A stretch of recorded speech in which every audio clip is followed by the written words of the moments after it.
Well, hello everyone. Welcome back to my channel. Today I've got another editing video for you guys. I'm still trying to kind of figure these out and make them better, but I've switched up the audio and the format of this a little bit, so hopefully it's a little better quality for you guys. Let's jump into it.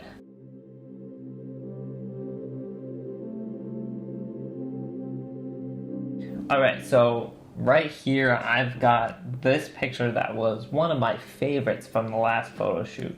If you haven't watched my video from that photo shoot, there'll be a link to it. Definitely go and check it out. But today I'm going to show you how to edit this photo. I'm going to go ahead and flip over here to the raw photo.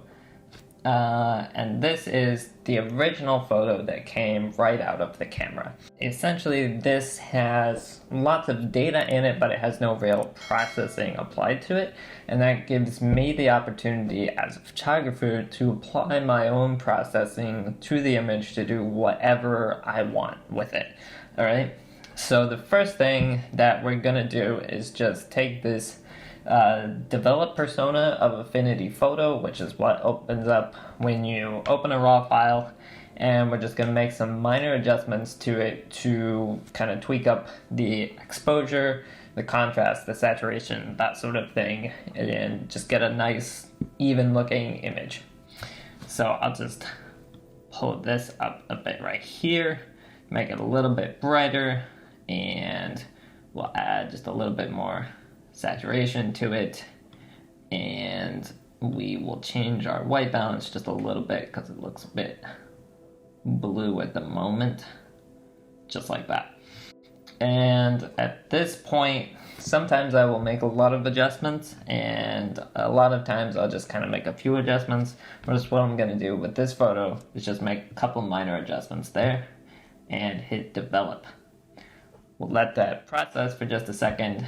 And then now we are free to go ahead and add new adjustments as layers over here, which are all non-destructive, so we can go back and change these adjustments at any time. So the first thing that we'll do is we'll go ahead and just adjust the exposure a little bit.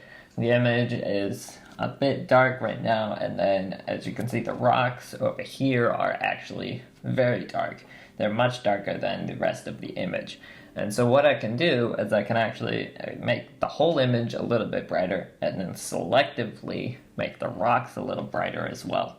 You could accomplish a similar effect if you were to take multiple photos and stack them as an HDR merge, but there really is enough data in a raw file that you don't necessarily have to do that if you just apply some selective editing in your post-processing later on.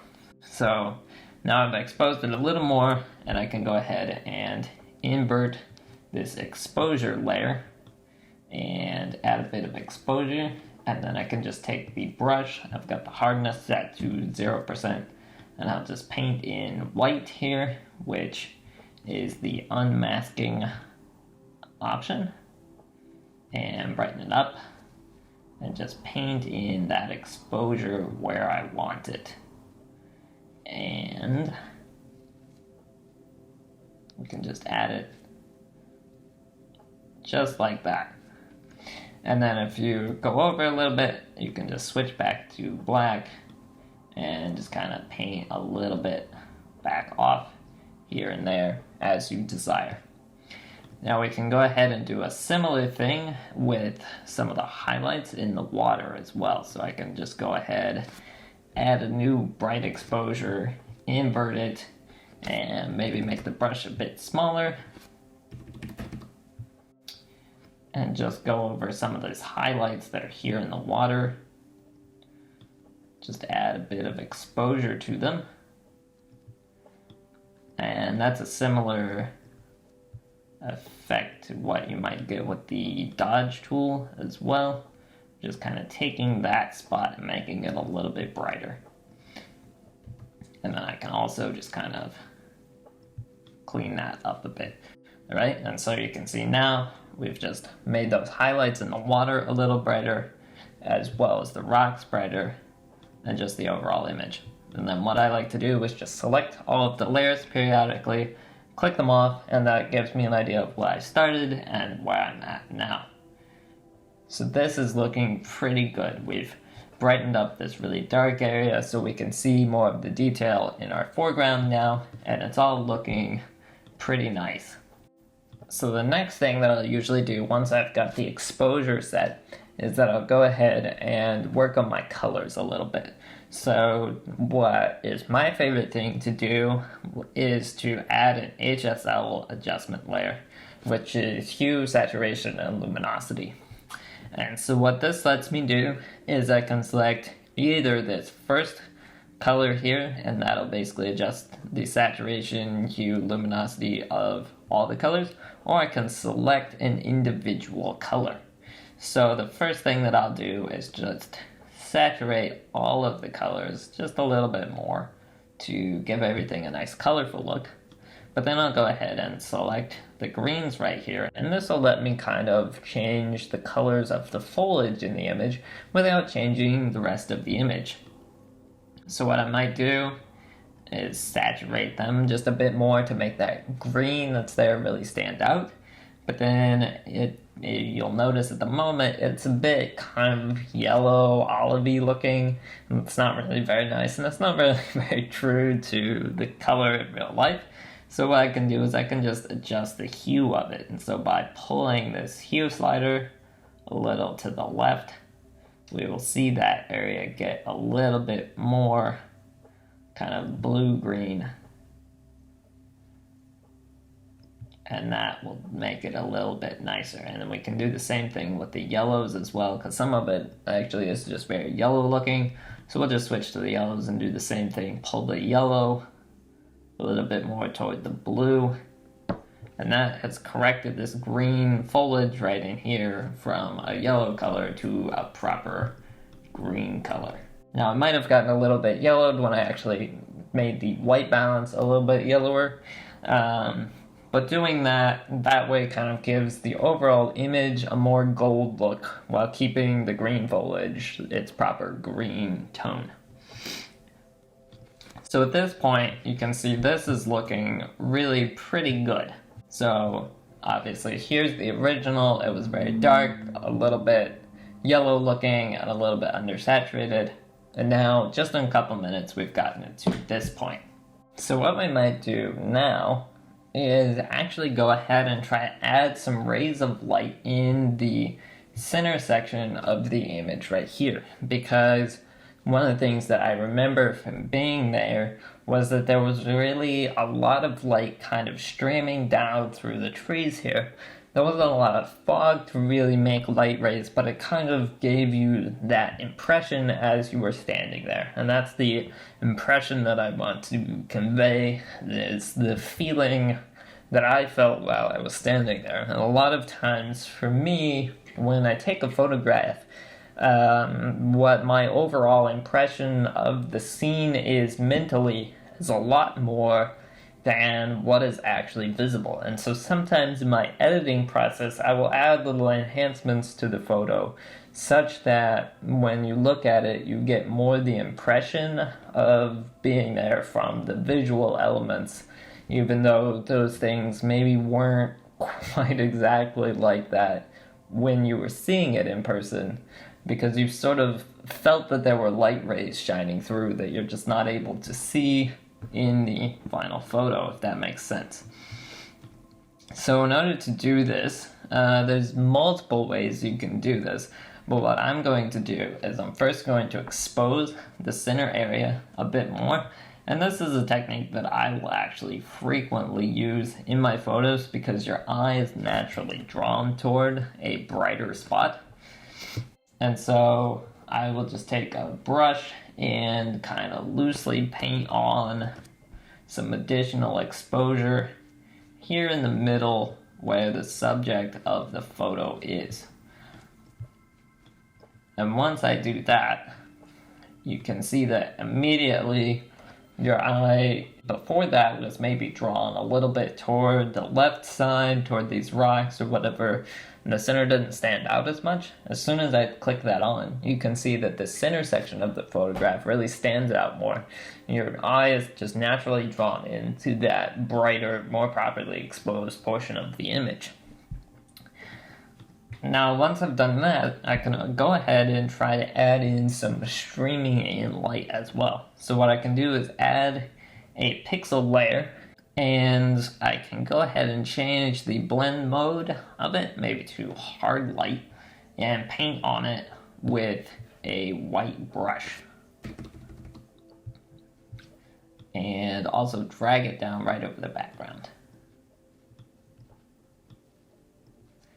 And then just change the opacity of it and turn the opacity almost all the way down. So we'll put it at about 6% right here. And now you can see that that kind of gives us the impression of light rays.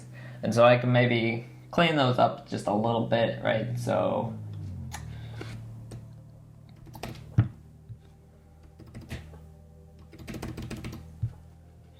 I'll maybe just erase those and paint them in a little bit more delicately now that I've got my appropriate light ray coloring on there.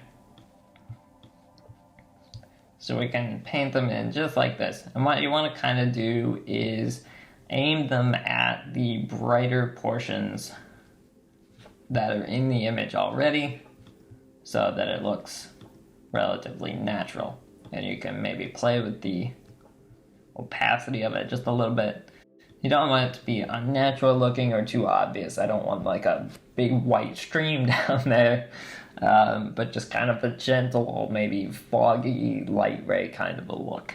And then once I've got that on there, I actually kind of want to darken up the area between them a little bit. So I'll actually go ahead and just add a bit more contrast.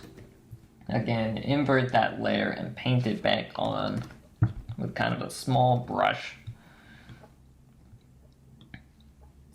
Just like this. Get rid of it right there. So maybe something like that kind of gives a bit more contrast between the light rays that I've drawn, just to help them stand out a little bit from the background. Now that I've done that, I'm going to make a few adjustments on this background layer, and I'm going to zoom in a little bit to see what it might need to really clean up the image itself that I have in the back. So I'll just take Command 1 to zoom in to 100%, and you can see right here in these trees I have a lot of this kind of purple fringe, and so we can get rid of that just using a defringe filter. So just select defringe, select the color that your fringe is. My camera usually gives me this purple fringe. You can select also remove the complementary hue, which is probably like a green. And we could adjust the radiance or the tolerance or anything here just to make sure that we're getting that whole area out. Now if I zoom back out, you can kind of see before and after. It's a very subtle difference when you're zoomed out, but if I were to print this really large or anything, I would start to notice that. Another thing that we'll do is go ahead and sharpen it up. It's a bit soft looking, especially if we zoom in. One way that I like to do sharpening is to use a high pass filter, as I mentioned last time. So we'll just select that and drag the radius until the kind of trees start to come into view, and select overlay. And so now that makes everything nice and sharp. And if we wanted to, we could actually brush off part of it, mask it off. So I could take a large brush and maybe just mask off some of the edges of the rocks here, the edges of these trees up here, stuff that I didn't maybe want quite as sharply in focus. And then finally, I'll add a denoise filter. I like to do this last because edits that you make to your photo can cause more noise to come out. So the last thing that I'll do is put on the denoise filter. And I usually zoom in to 100% and look around this back photo layer for any areas that might have noise. You tend to see it in a dark area. This photo really is not bad on the noise. It was shot at a very low ISO, so it's really not a big deal. But I might go ahead and add just a little bit of a luminance denoise to it, just to be safe. And if we zoom back out, here's the edit that we have for this picture. So hopefully that gives you guys an idea of some things that you could do to edit your pictures, and lets you see just how quickly and easily you can really take a picture that's dark and flat looking out of the camera and really make it something exciting. Obviously, the first time that you do this, you'll spend a lot of time kind of tweaking things and figuring it out. But it's a really fun process to make things come out of the image and really adjust it to make it look just the way that you want it to tell whatever story you want to tell with your photograph. And I think it's very, very fun and very rewarding to, take that image and bring things out in it. So hopefully you guys enjoyed this video. Like, comment, subscribe, and I'll catch you guys in the next video.